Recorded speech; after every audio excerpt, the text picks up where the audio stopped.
स्वाध्याय इयत्ता 7वी विषय भूगोल पाठ 5वा वारे. प्रश्न पहिला, योग्य पर्याय निवडून वाक्य पूर्ण करा. 1. हवा प्रसरण पावली की उत्तर विरळ होते. 2. वारे हवेच्या जास्त दाबाकडून उत्तर हवेच्या कमी दाबाकडे वाहतात. 3. उत्तर गोलार्धात विषुववृत्ताकडे येणारे वारे पृथ्वीच्या परिवलनामुळे उत्तर पश्चिमेकडे वळतात.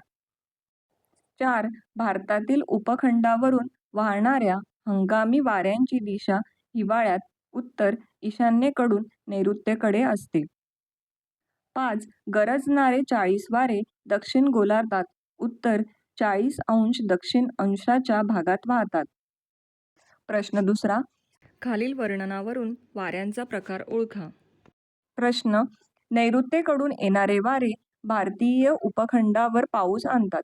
जून ते सप्टेंबर या काळात भारतात पाऊस पडतो. या कालावधीनंतर हे वारे परत फिरतात. उत्तर वाऱ्यांचा प्रकार नैऋत्य मोसमी वारे. 2. उत्तर ध्रुवीय प्रदेशाकडून 600 उत्तरेकडे येणाऱ्या या वाऱ्यांमुळे उत्तर अमेरिका, युरोप व रशिया एवढ्या विस्तीर्ण प्रदेशात थंडीची तीव्रता वाढते. उत्तर वाऱ्यांचा प्रकार ध्रुवीय वारे. प्रश्न तिसरा, पुढे हवेचा दाब क्रमवार मिलीबारामध्ये दिलेला आहे. त्यावरून आवर्त व प्रत्यावर्ताची आकृती काढा. आवर्ताची आकृती, प्रत्यावर्ताची आकृती.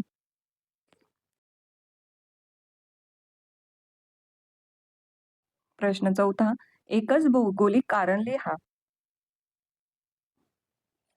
प्रश्न पहिला, विषुववृत्ताजवळ हवेचा पट्टा शांत असतो. उत्तर विषुववृत्ताच्या उत्तरेस व दक्षिणेस सुमारे 50 अक्षवृत्तापर्यंत हवेचा दाब साधारणपणे सर्वत्र सारखाच असतो. त्यामुळे वर्षातील बराच काळ विषुववृत्ताच्या भागात वारे वाहत नाही, म्हणून विषुववृत्तावर हवेचा पट्टा शांत असतो. प्रश्न दुसरा, उत्तर गोलार्धातील नैऋत्य वाऱ्यांपेक्षा दक्षिण गोलार्धात वायव्येकडून येणारे वारे जास्त वेगाने वाहतात. उत्तर उत्तर गोलार्धात भूभाग जास्त आहे. या गोलार्धात भूपृष्ठभागाच्या उंच सकलपणाचा अडथळ यामुळे वाऱ्याच्या वेगावर मर्यादा येतात. याउलट दक्षिण गोलार्धात जलभाग जास्त आहे. या गोलार्धात भूपृष्ठभागाच्या उंच सकलपणाचा अडथळा नसल्यामुळे वाऱ्याच्या वेगावर कोणतेही नियंत्रण असत नाही. प्रश्न तिसरा, उन्हाळ्यातील मोसमी वारे समुद्राकडून तर हिवाळ्यातील परतीचे मोसमी वारे जमिनीकडून येतात. उत्तर उन्हाळ्यात जमीन जास्त तापते. परिणामी जमिनीवर दाब कमी व समुद्रावर दाब जास्त होतो. त्यामुळे वारे समुद्राकडून जमिनीकडे येतात. हिवाळ्यात जमीन थंड राहते. परिणामी जमिनीवर दाब जास्त व समुद्रावर दाब कमी होतो. त्यामुळे वारे जमिनीकडून समुद्राकडे येतात. प्रश्न चौथा, वारे वाहण्यासाठी हवेच्या दाबामध्ये फरक असावा लागतो. उत्तर हवेचा दाब एकसमान असेल तर हवेची हालचाल होत नाही. पृथ्वीवर हवेचा दाब एकसमान नसतो. त्यामुळे जास्त दाबाच्या पट्ट्यांकडून कमी दाबाच्या पट्ट्यांकडे हवेची हालचाल होते व वाऱ्यांची निर्मिती होते. अशा प्रकारे वारे वाहण्यासाठी हवेच्या दाबामध्ये फरक असावा लागतो. प्रश्न पाचवा, पुढील ओघ तक्ता पूर्ण करा. वाऱ्यांचे प्रकार: ग्रहीय वारे, हंगामी वारे, स्थानिक वारे. ग्रहीय वारे पूर्वीय वारे, पश्चिम वारे, ध्रुवीय वारे. हंगामी वारे नैऋत्य मोसमी वारे, ईशान्य मोसमी वारे.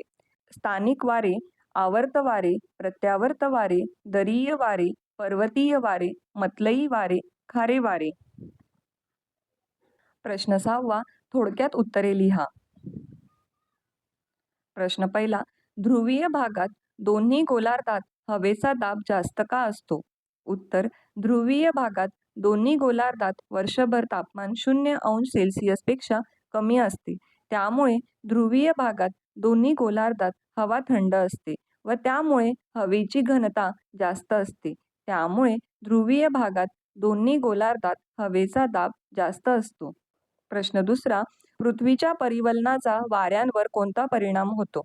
उत्तर पृथ्वीचे परिवलन हे पश्चिमेकडून पूर्वेकडे होते. पृथ्वीच्या परिवलनामुळे वाऱ्याच्या मूळ दिशेत बदल होतो. पृथ्वीच्या परिवलनामुळे उत्तर गोलार्धात वारे आपल्या मूळ दिशेपासून उजवीकडे वळतात. तर दक्षिण गोलार्धात ते मूळ दिशेच्या डावीकडे वळतात. प्रश्न तिसरा, आवर्त वारे चक्राकार दिशेनेच का वाहतात?